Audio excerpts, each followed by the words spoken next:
Hello everybody, let me just get myself set up. It's very confusing streaming to multiple platforms, but I'm going to be taking questions from my Billy Dickinson coaching page. So this is my page, not my personal profile. So make sure that if you are asking me questions, and please do, I really do encourage you to ask me questions, please make sure you're asking them on the Billy Dickinson coaching page. If you're on my profile, you can find it, it's literally right at the top of my profile. It'll say, Billy Dickinson, you go on my profile, it'll say my name, and then underneath it'll say, works at Billy Dickinson Coaching. You just click that, that takes you to my page. Make sure you like it, and then you'll know when I go live, and that's where you want to be asking questions. So now I'm going to open this here, so I can see it. If you have any questions, I can now see them. So leave me your questions. So first of all, little announcement. The live classes in the academy, they're paused for this week because we've changed the schedule. Next week they're going to be starting again, and they're going to be on Sundays at 6:30 GMT. So there's not going to be any live classes for this week. Next week it's going to be on Sunday, 6:30 GMT. Hopefully that's going to be a more recurring thing. I've actually got a little, I'm just going to drop you a little hint. So we've got an event coming up soon called Health Elevation Live.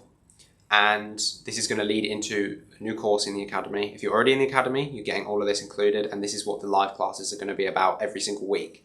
So that's really something to look forward to. It's going to bring this whole thing to a whole new level, and I'm very excited for that. So keep your eyes peeled for Health Elevation Live. I'm not going to tell you any more about it today because it's still a little bit off, but there's a little teaser. So I'm working on stuff behind the behind the curtain. There's stuff going on. So the reason I struggle to talk about keto or the ketogenic diet is there is so much stuff to talk about. And you hear keto, a lot of people immediately just think weight loss. That is not the only reason that you can use a ketogenic diet. The ketogenic diet it's far more than just a weight loss diet. There's so much to it, and there's no way I can fit this all in a single live. And this, I've really been thinking, and it's made me decide, like, why don't I have a course about keto yet? I need one. It's really important. So I'm going to build a course about keto. So if you're interested, if you like the content of this video, the course is going to be, honestly, I could talk for probably a couple of hours just about keto, even just for weight loss, but I'm going to go into more of it, like how fatty acids oxidize and produce less reactive oxygen species for better health. There's so much stuff to go into, but today we're going to go over the absolute basics. Remember, like I said, come and join me on my Billy Dickinson coaching page. Ask me questions. I want to know what you need to know to get started, because this is a fantastic way to eat. I'd say I've probably been in ketosis in my whole life for about 7 years in total. I used it for about a year and a half when I was quite young, 15 or 16, and I used it for weight loss. Now, this is what would nowadays be called dirty keto, because I didn't know what I was doing. I was a kid, I was 16. So I didn't really know what I was doing, but I did get massive weight loss results. I think I lost 2.5 stone in 4 months, which is absolutely remarkable. Looking back on it, I definitely didn't do it the healthiest way that I could have. There's lots that I would change now, but this is the thing about learning. You've got 20/20 hindsight vision, so yeah, I can see the mistakes that I made. But now I've been doing it for about four years or so, and I've been doing this for health. I actually don't use it for weight loss at all myself, but I do get all of the benefits. So I've got a really low body fat percentage, so I'm very lean, full of energy. My metabolism's great, and the health benefits are remarkable. So today I'm going to focus more on the health benefits and more like the basics, so more like the basic biochemistry of why we would use a ketogenic diet and instead of like a carbohydrate-rich diet, and a little bit about sort of like the basic biochemistry, biology that's going on. This is partly because I really do need to make this video, and also I was speaking to somebody I'm really looking forward to working with. Shout out Matthew if you're watching. Let me know. Tell me you're here. This is partly for you. And I wanted to give some more insight about the ketogenic diet. So first of all, I have to say, when I'm working with anybody one-on-one, or whenever I'm promoting a diet, so say now I'm promoting the ketogenic diet, everybody's different. When I say ketogenic diet, I'm not trying to fit everybody into the same box. Sure, there are a few good basic rules and guidelines that will be fairly much the same for everybody, but everybody has some level of variance. When I say ketogenic diet, one person's ketogenic diet is different to somebody else's ketogenic diet. And you can do keto well, and you can do it really badly. So in my opinion, doing a bad ketogenic diet would look like skipping breakfast, eating lots of hydrogenated oils, lots of packaged foods, and under eating on your calories. You'd still be in keto, technically, but it's not a good way to do it. I mean, you could argue you would be on a ketogenic diet if you didn't eat anything, if you just didn't eat anything ever. But you're going to die if you do that. But technically, you're still on keto. So you can see, just because it's keto doesn't mean it's the best way that you can personally be doing it. So what I'm going to try and do here is explain some of this basic biochemistry, biology, and some good guidelines that for most people are going to bring you towards a good ketogenic diet instead of a really, really bad one. So we are going to talk about like good and bad foods as well, and some tips to actually implement something like this. And like I said again, any questions, come over to my Billy Dickinson coaching page, ask me your questions. I need to know where your gaps in your knowledge are, what questions you need answered so that I can help you. So come over to the page, ask me your questions as we go, and I'll give you all the insight that I can. So what is the ketogenic diet? How did we discover it? Why is it so popular? So you may have heard of the Atkins diet. This is kind of an introduction into the ketogenic diet where you were primarily encouraged to eat, it was more of like a high protein diet, but as a result you were kind of restricting carbohydrates naturally, so people would move into a state of ketosis. Now keto is less about having high protein. Protein is generally quite high in the diet anyway, because as it's a high fat diet, the best dietary sources of fat are animal products, so you're getting quite a good amount of protein as well.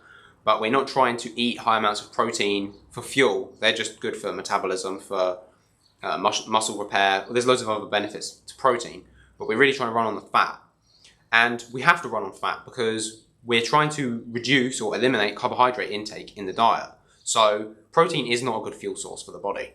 Your body either wants to run on carbs or fats. So if you take carbs out, you have to put fats up. And this is why I don't like people that do calorie restriction on ketogenic diets, because you've just removed all of the fuel sources from your body. That's not a good way to do it. You need fuel to be able to think, to be able to move, to have energy, to be able to repair, all these things. So calorie restriction on keto, not something that I'm a fan of. So what we're trying to do is move from the metabolism. So metabolism, what does the word even mean? Metabolism is sort of like how your body functions on a daily basis. So you can break metabolism basically down to the metabolic processes that are occurring in your body. So you hear like high metabolism or slow metabolism, kind of a bit of a misnomer. Your metabolism will change and upregulate, downregulate based on how much you eat. This is one reason calorie restriction doesn't work. And what we're trying to do is, instead of thinking of like high or low, what we're trying to do is shift the metabolism. So instead of having the machinery that's required to burn glucose, so this is what you break all carbohydrates down to be able to burn them as fuel. So we break all of the carbohydrates down to glucose. Glucose enters our cells, and our cells burn glucose and create energy for us.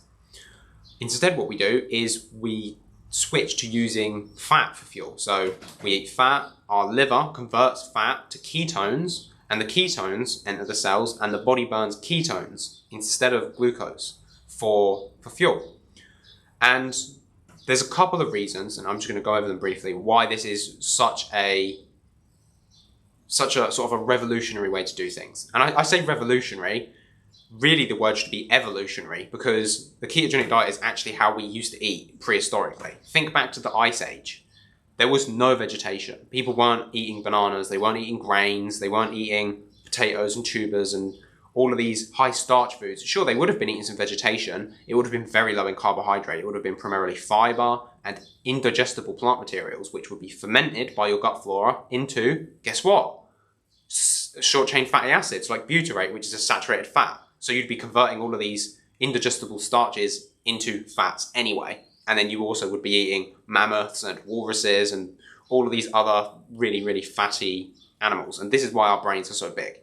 There's no way that going back to industrialization, pre-farming periods, there's no way we could get the caloric density in the foods that we need to have a brain as large as we do. Your brain can burn 40% of the calories that you eat in a day, which is massive. Just this little organ up here.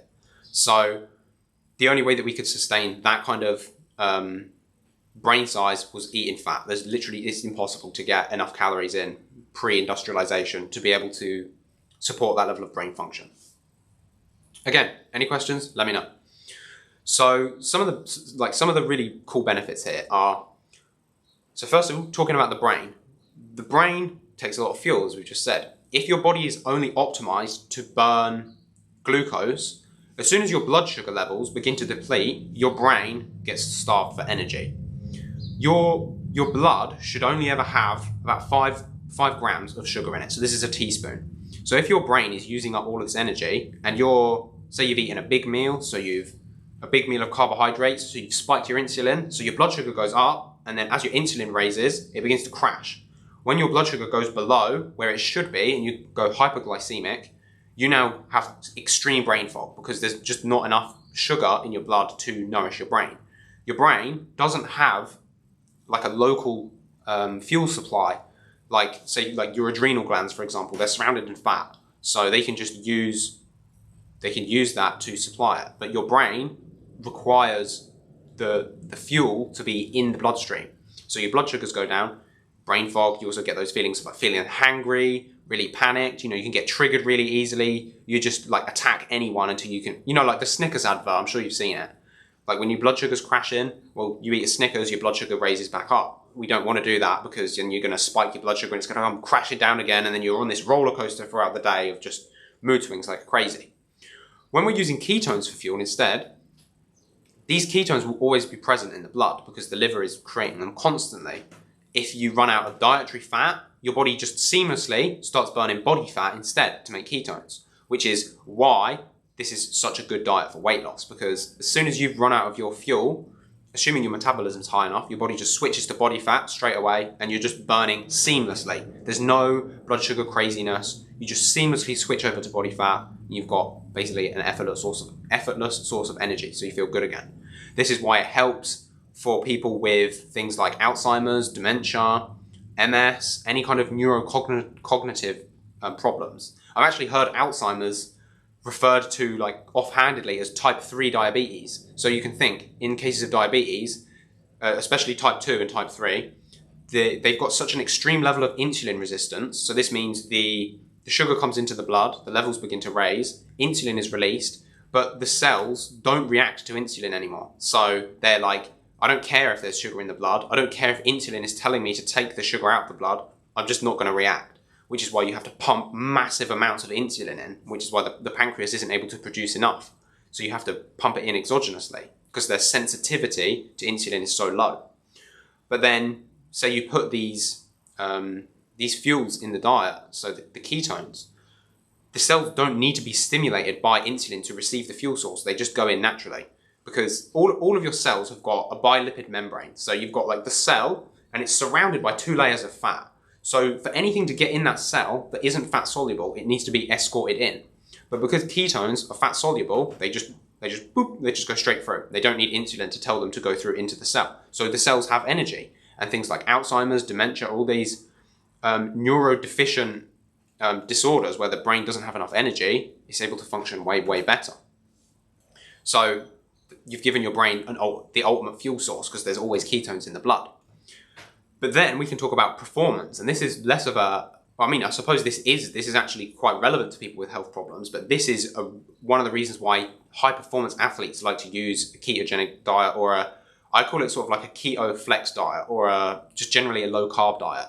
And this is really the way that I'd like to use this with high performance athletes and things. So we build this machinery so the body is able to burn fat for fuel. So it's good at making ketones. It's good at burning ketones for fuel. But we keep you insulin sensitive. So we do carbohydrate refeeding. So maybe once or twice a week, you have a meal of healthy carbohydrates. So this could look like sweet potato. This could look like rice, or even like vegetable juice, or even some fruit juice, maybe some fruit. Everybody's different. Everybody works differently, works well with different carbs. So everybody kind of has to play with this. But there are healthy carbs, I do believe that.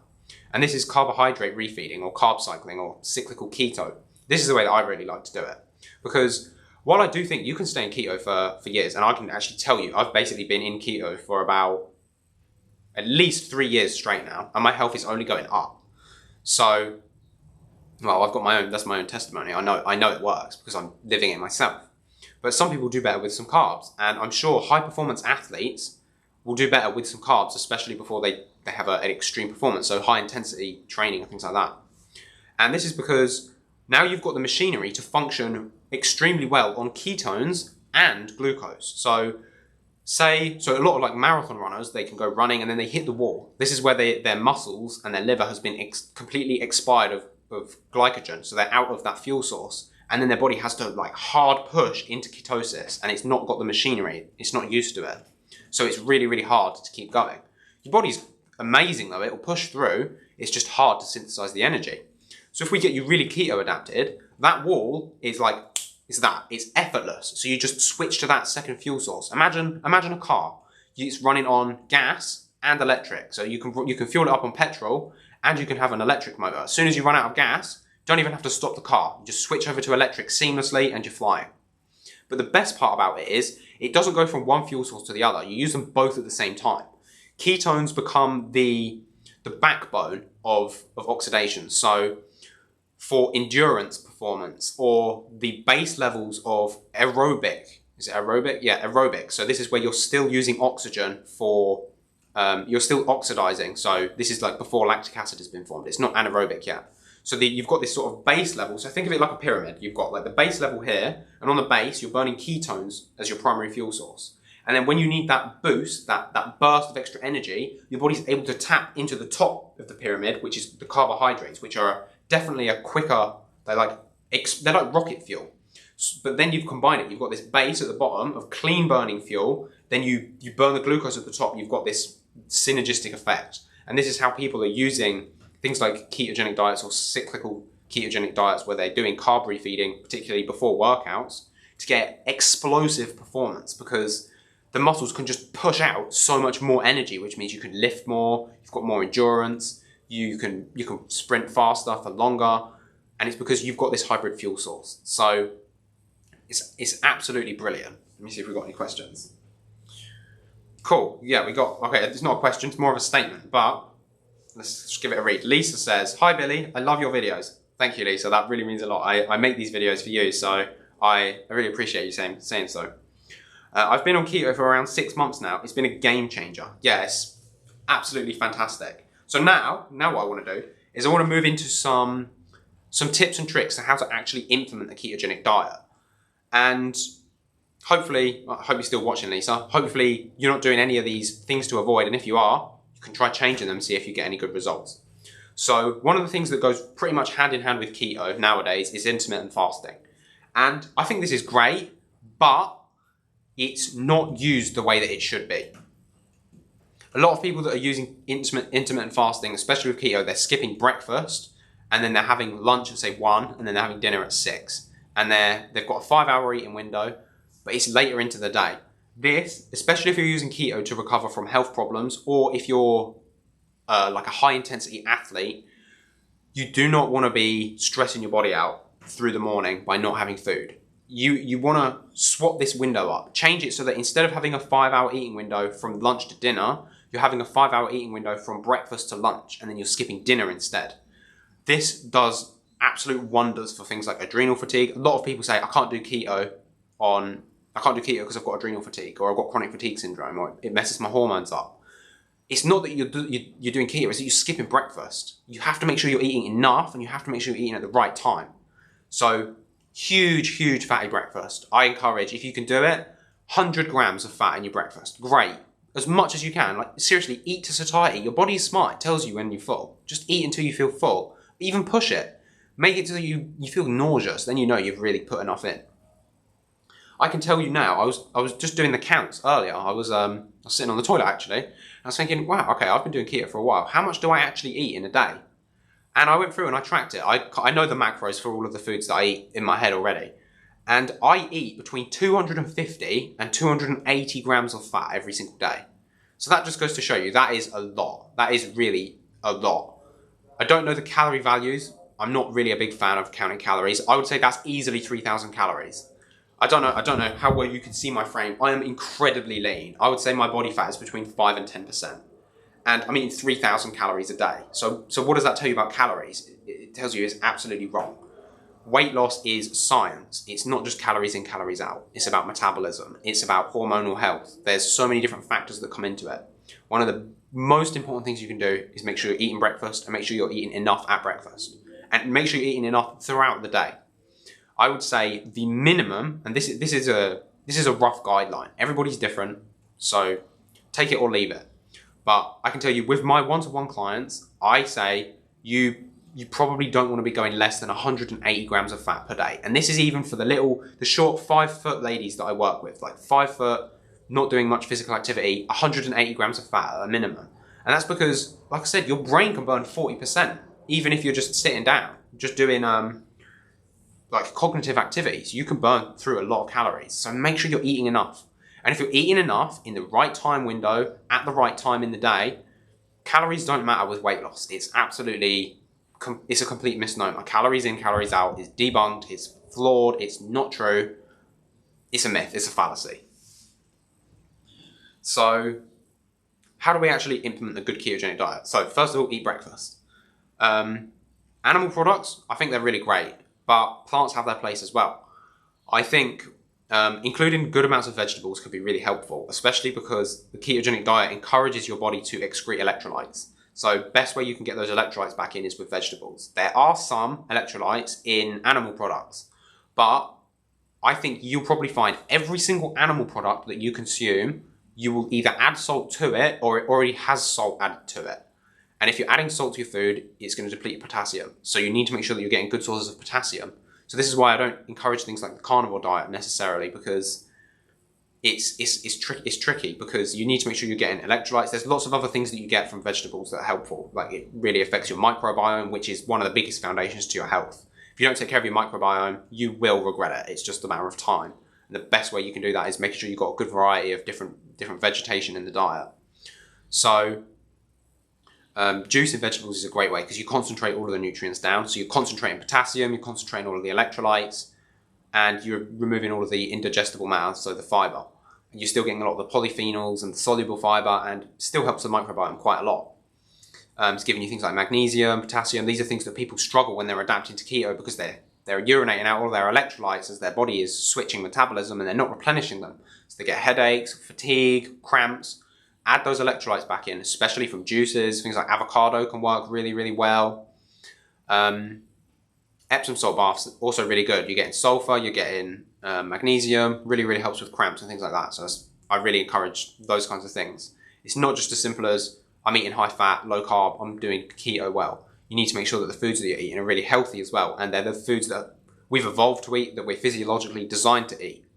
So the best way we can do this is look at how your body stores fat in your body, because that is the way that your body would like to burn fat given its optimum situation. Your body's not going to store fat in a less than optimal way than it wants to burn it.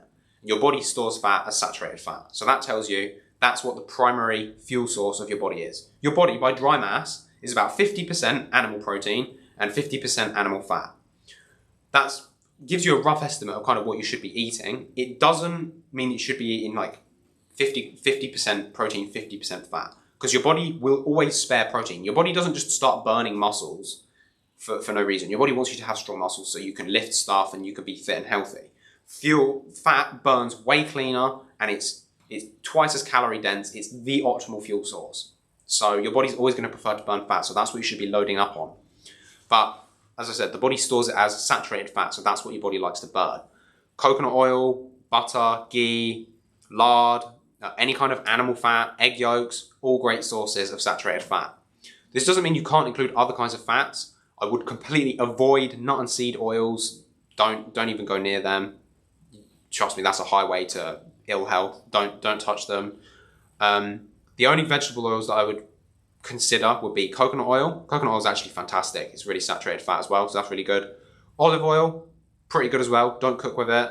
And avocado oil. If you can eat avocados, just eat avocados instead, and just have olive oil and coconut oil and butter and egg yolks and all of those other kinds of fatty fish.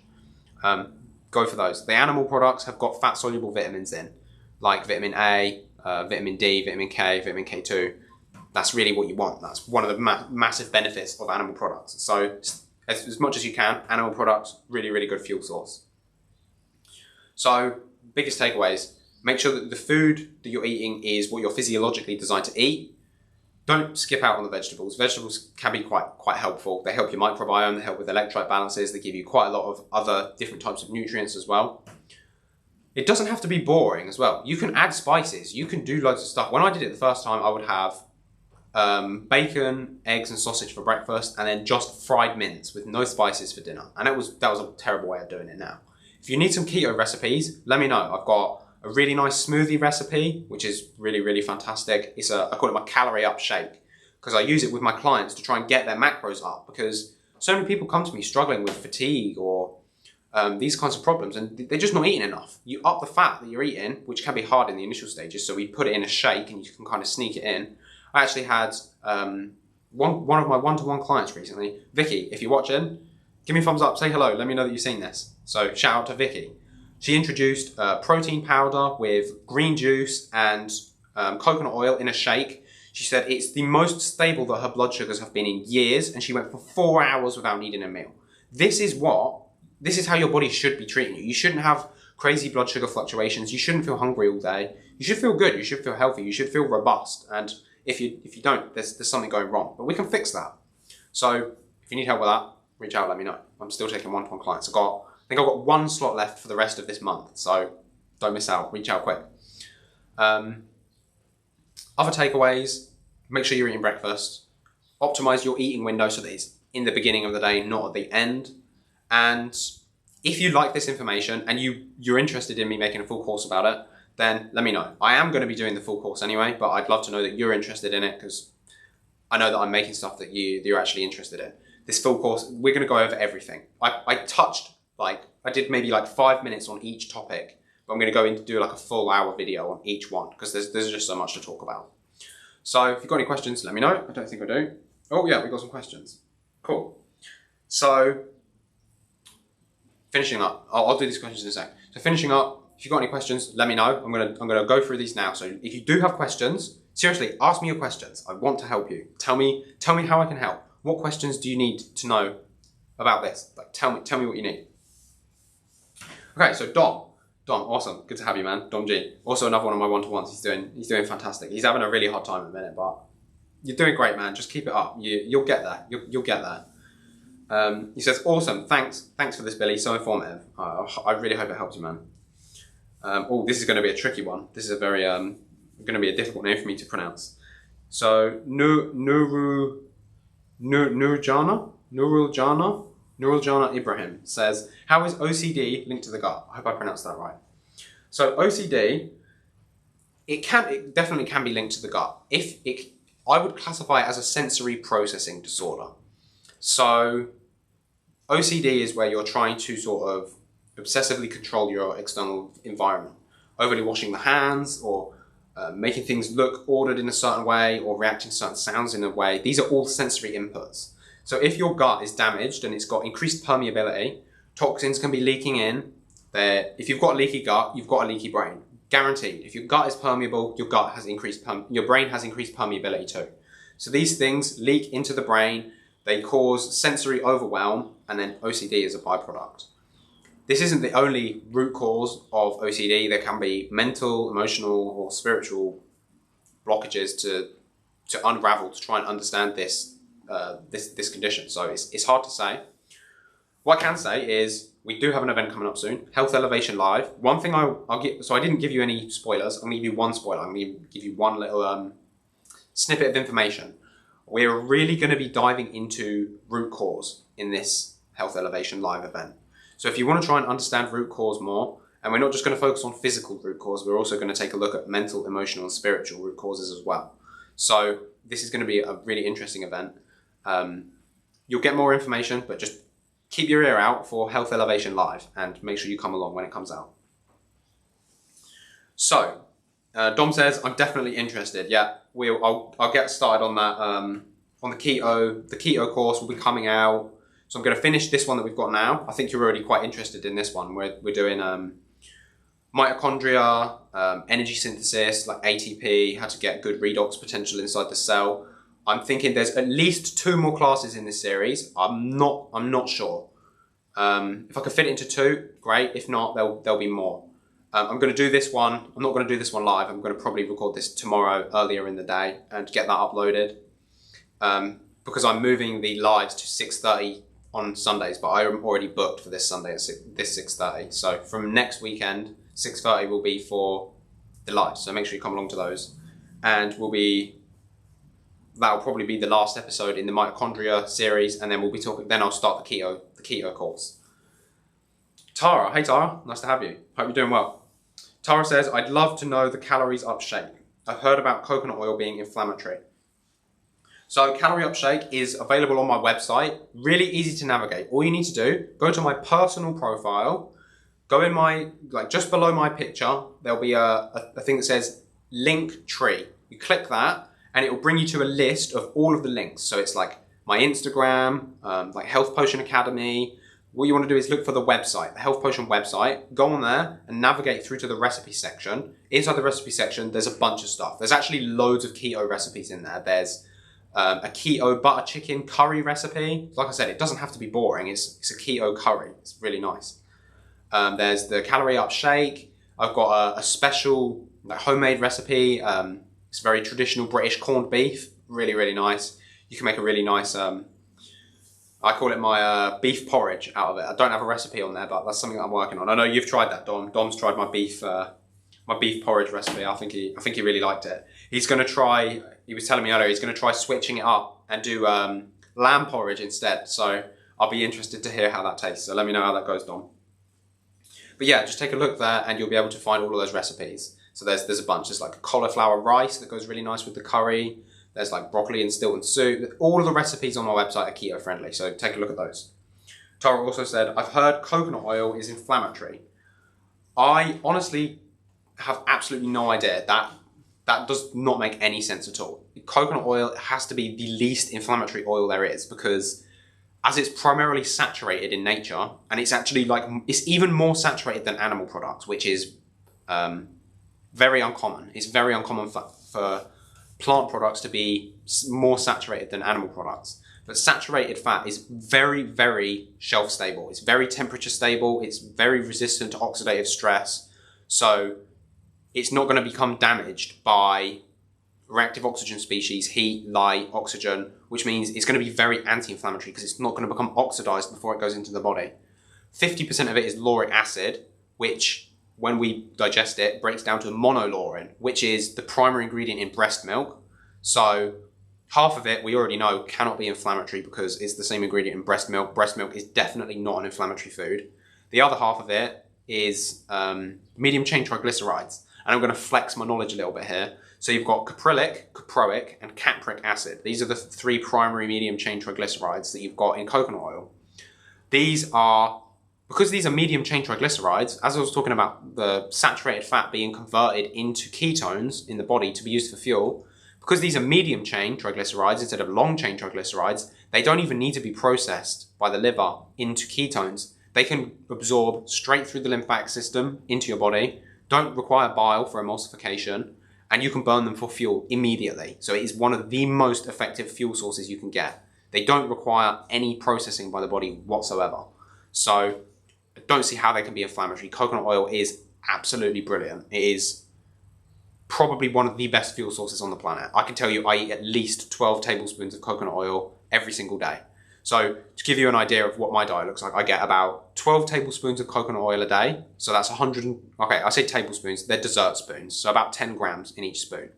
So that's 120 grams of coconut oil. And then you've got, I'd say between 10 and 12 egg yolks. So there's about 5 grams of saturated fat in each egg yolk. So that's another 50 grams. So we're up to 170. And then I have about 10 tablespoons of, 10 dessert spoons of olive oil as well. So that's about another 100 grams of fat. About 30% of that's saturated. The rest of it's monosaturated or polyunsaturated. So you can see there, 270 grams of fat in a single day. So if you're doing keto, make sure you're eating enough. It's really, really important. Okay, that wraps everything up. What I'm gonna do actually is I'm just gonna check on my on my personal profile, see if anybody's commented on there, because It's an easy mistake to make, and I would hate to miss the questions. So, okay, so I've got my nanny Jan. I don't know where she asked these questions, so let me just check. I have to, hopefully, I'll be able to see it in its entirety when it's finished. I think she means the course. So yeah, you'll definitely be able to see the course. And Liam Carley says, "Oi Billy." Hey Liam, lovely to have you, man. Thanks for coming. So that wraps everything up. I hope you found this helpful and look forward to the course and keep an ear out for Health Elevation Live. You're going to love that. Okay, see you guys soon. Bye-bye.